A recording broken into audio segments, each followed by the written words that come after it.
Once done, click on login, and now you are on the platform.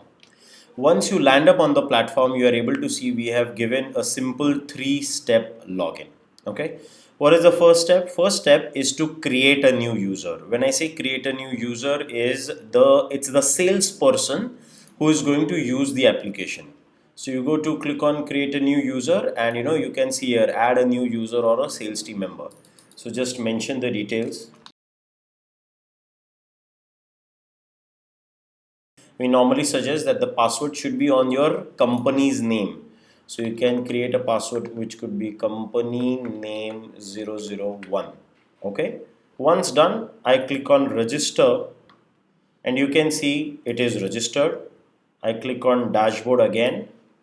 When I click on dashboard again, now the first option of creating the user is gone. Now we are on the second option, which is a choose inquiry form.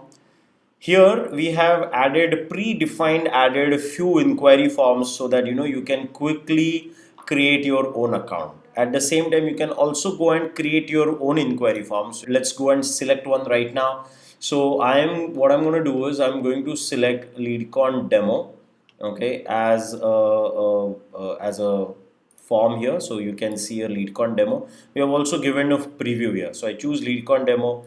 I click on import forms, and once I click on it, you can see here the form has been added successfully. In case if you wish to add something more, like for example, if your business is in real estate, so you can add real estate. If it's in insurance, you can add that as well. Once I click that, I click on import forms, and even now those two forms are also added. Okay.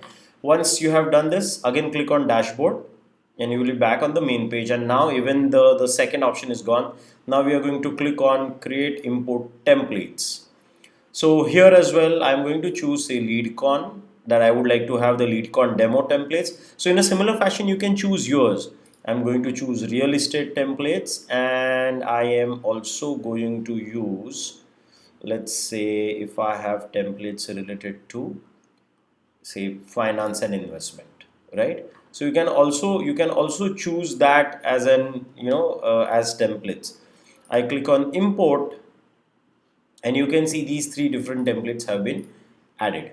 If I click on dashboard now, so you are on the dashboard, and now see what has happened. Now the basic steps are complete, and what it says is basically you need to log in.